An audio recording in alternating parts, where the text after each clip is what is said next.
Jesus is still talking. We've been reading all of these last several weeks about what Jesus said while he was talking to his disciples about how they can possibly go on after he's gone.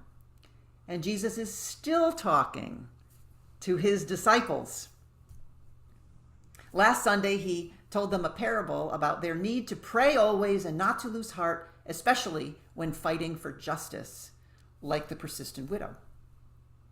Today, we read that he told this parable to his disciples, to those believing in themselves that they are righteous and despising everyone else. And Jesus presents to us two people. These two people were caricatures, by the way, and like good caricatures, so they resembled and represented human nature. I just want to pause for a second and note what they do not represent, because there's been this historical misrepresentation. And I've heard it, and maybe you have too. And the misperception is that the Pharisee represents the old, obsolete, self-righteous Jewish way of life, and the tax collector represents the new, merciful, saved by grace, Christian way of life. And that interpretation is not only anti-Semitic, which it is, but it also thwarts the parable's very message. Because the moral of that story would be, "Oh God, I give thanks to you that I am not like this Pharisee." So having set aside what the parable's not about, here we go. Jesus presents us with two caricatures that resemble and represent human nature. Might we begin with the tax collector? Jesus' listeners would have chuckled at this caricature because no one would have believed that such a person would darken the door of the temple. Not because they would have been unwelcome. All were welcome in the temple.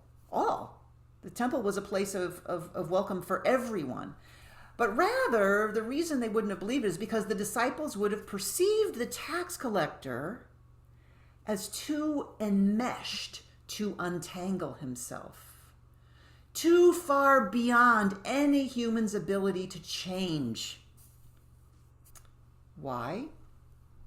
Because the tax collector's work, job, employment, source of income and livelihood, thing that occupied his everyday, week, month life was to collect taxes for Rome by overcharging the people in his own community and pocketing the overage. I would like to submit humbly that in this parable, the tax collector had come to realize something, and that's why he came that day. That day he realized that he was at rock bottom, addicted to this lifestyle. And he felt he could not survive without it. And he came to the temple that day for three things. One, to admit that he was powerless over this addiction and that his life had become unmanageable. Two, he had come to believe that there was a power greater than himself that could help him and restore him. And three, he was about to make a decision to turn his will and his life over to the care of God.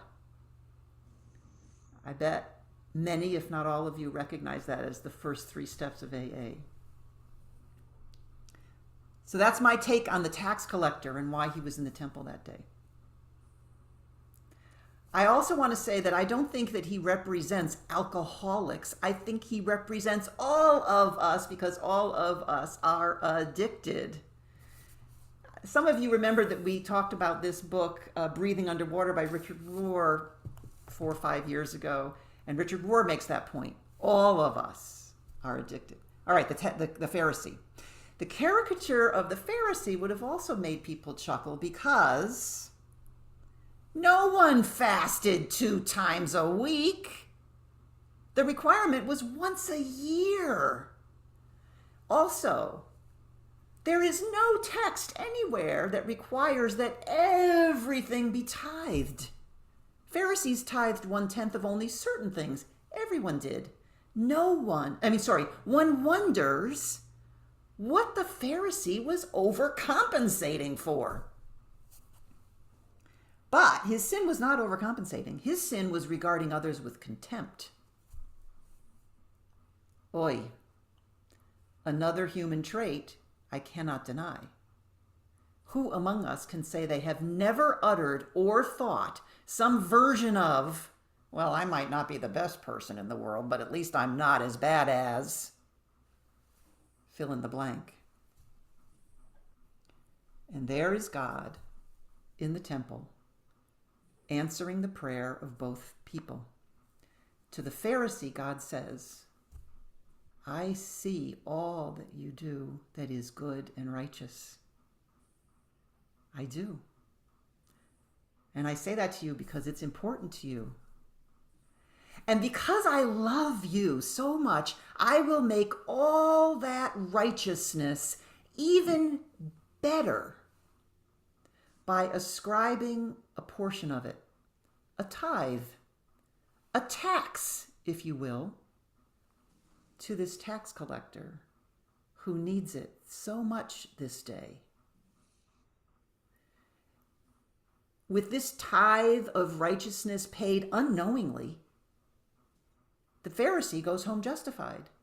And perhaps, upon reflection, next time he comes to the temple, maybe he will have realized his sin and pray, "Oh God, be merciful to me, a sinner," and therefore come one step closer to loving rather than despising his neighbor, the tax collector. The tax collector may not be ready to move on to the next steps, not yet.